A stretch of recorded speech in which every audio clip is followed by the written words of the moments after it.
Là, je suis dans le chemin du bois. On voit que le bois, il est archi sec. Il y aurait une allumette là, avec le vent qui fait les après-midi. Je pense que ça partirait, même dans les feuillus. Bon, ça abîmerait pas les arbres, mais ça brûlerait les feuilles, là, c'est sûr. Ce serait compliqué à contenir. Donc moi, je surveille quand même un peu les gens qui passent et tout ça, pour non pas pour embêter, hein, mais c'est juste, bon. L'avantage des VTT, c'est qu'ils fument pas, mais les voitures, on sait jamais. Donc, il y a plusieurs feux qui ont démarré à cause de mégots de cigarettes, ce qui est complètement fou. Les gens, je ne sais pas à quoi ils pensent. Ils balancent le mégot par la fenêtre au lieu de le mettre dans le cendrier de la voiture. Ça évite de vider le cendrier le soir, mais en même temps, ça met le feu. Ça fait brûler 5 ou 10 hectares. C'est quand même impressionnant. Parce que l'irresponsabilité, voire l'incompétence de certains, je sais pas si... C'est même inquiétant, hein, où on se demande si... Qu'est-ce qui se passerait chez ces gens-là s'ils devaient se retrouver dans une situation un peu plus compliquée où il faille gérer, je sais pas moi. Enfin bon, tout l'aurait dû. Donc là, je suis au Pré du Verne. Le Pré du Verne, l'avantage, c'est qu'il lui, il est un prix très, très frais. On le voit, il y a beaucoup de joncs. Donc c'est un pré très agréable pour les vaches avec une canicule. Comme il n'a pas été surpâturé, il y a beaucoup d'herbe qui est restée. Beaucoup d'herbe. Alors elle est sèche, elle ne vaut pas... Enfin, elle est peut-être pas si mauvaise que ça d'ailleurs. Hein. Elle vaut sûrement du foin, hein. Elle est un peu évoluée. C'est dommage, mais... Donc les vaches ont largement de quoi trouver ce qu'il faut pour ruminer, ce qui est le plus important. Puis celles-là, je les complémente parce que c'est des bêtes qui sont très jeunes de veaux. Et comme je voudrais que les veaux profitent assez, parce que malheureusement, je serai obligé de m'en séparer cette fin d'année. Donc ici, ce pré-là, j'ai fait exprès de ramener que 3 vaches pour pas surcharger. Et là, s'il pleut, ça redémarrera très vite et je devrais être tranquille jusqu'au mois de novembre. J'espère. Je vais leur donner à manger.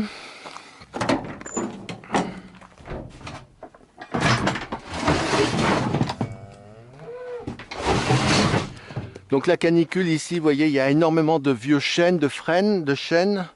Il y a énormément de haies hautes. C'est un pré froid mais très protégé. Donc les bêtes ne souffrent absolument pas de...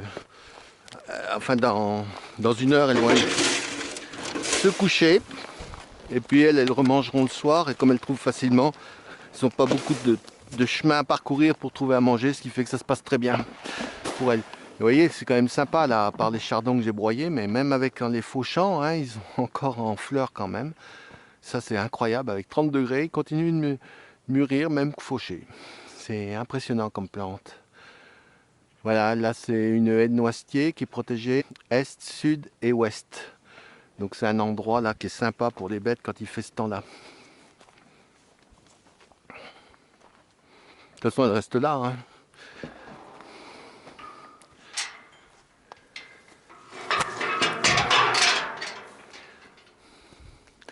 Ouais, la gestion des sécheresses, moi je ne sais pas comment on va faire le prochain avenir. Hein. On ne peut pas gérer. On sort de 2 sécheresses d'automne très très importantes. Hein. 2 fois de suite, 2017 et 2016, des sécheresses d'automne très compliquées à gérer où on est obligé d'entamer les stocks. Où on n'a pas de repousse comme on devrait les avoir en termes clairs. Donc les animaux à l'appel, on les rentre forcément beaucoup en moins bon état qu'ils devraient être. Parce que bon, on fait tampon quand même normalement avec les animaux. Et là, si on repart, et s'il ne pleut pas, et s'il n'y a pas une repousse avant la fin du mois d'août, ça va devenir très très compliqué. Donc oui, on va taper dans les réserves d'hiver, hein. Sauf que l'hiver, on ne sait pas de quoi il sera fait. Ce qui veut dire que très clairement, en accumulant comme ça les sécheresses, s'il y a une spéculation comme ça se profile sur l'aliment, puisque la moitié des blés français, enfin des blés, des céréales françaises partent en alimentation du bétail, et qu'on entend que les cours mondiaux augmentent, que les boulangers veulent déjà augmenter le pain, alors c'est fou. Hein. Aujourd'hui, le pain c'est 5 centimes dans une baguette à 1 euro, c'est 5% du prix d'une baguette. Et on augmente le prix du blé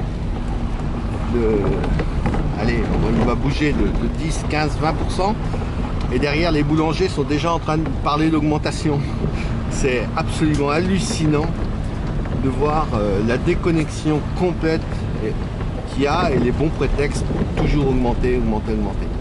C'est celui qui est à la base, qui produit à la base, qui subit les aléas et qui vit péniblement de tout ça et qui sort d'années quand même compliquées avec la sécheresse et tout ça.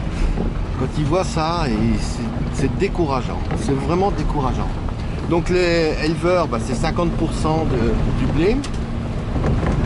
Bien sûr, on va ramasser la hausse comme tout le monde, mais là nous, c'est pas la répercussion de l'aliment du bétail, c'est pas, je sais pas le prix, le coût exact, mais ça va être de l'ordre de 70%, hein, c'est-à-dire que le prix de l'aliment va augmenter forcément pour 20% d'augmentation du blé, le prix de l'aliment il va augmenter sûrement d'au moins autant ou presque. Enfin, au passage, il y en a sûrement qui vont en profiter aussi, hein, faut pas rêver. Et du coup, on va se retrouver à être obligé de racheter de l'aliment beaucoup plus qu'il ne convient.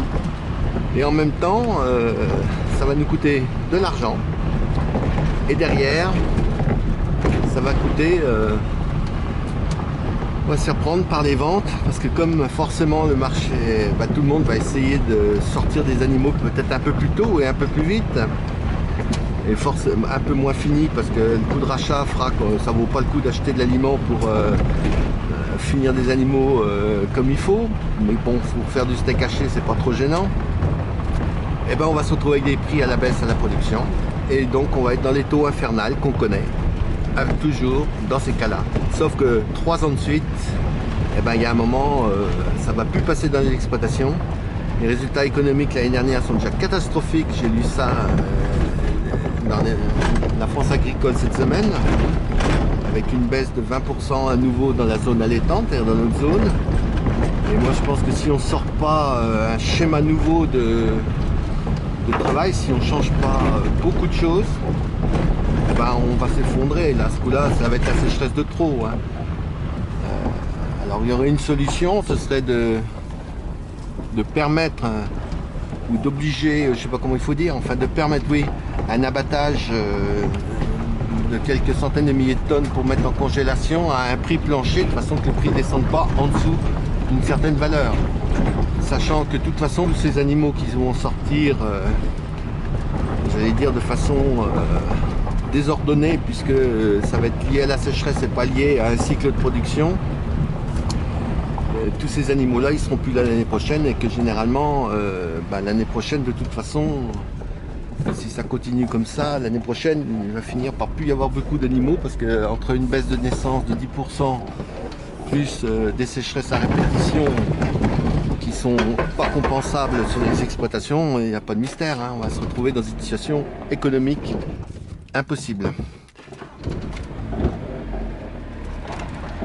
Donc voilà, on est dans un étau et moi je suis très inquiet là cette fois parce que je pense très sincèrement que l'élevage il en a pris un coup dans les mirettes et que si on continue sur ces lancées là et si on continue d'avoir des comportements globaux qui font que c'est tout le temps les mêmes qui payent, il y a un moment, les mêmes, ils auront plus de sous, donc ils pourront plus payer. Et même les céréaliers devraient y réfléchir parce que c'est bien de réclamer je sais pas quoi, c'est bien de ceci, de cela, sauf que quand 50% de son débouché est en danger, il y a quand même des questions de fond à se poser.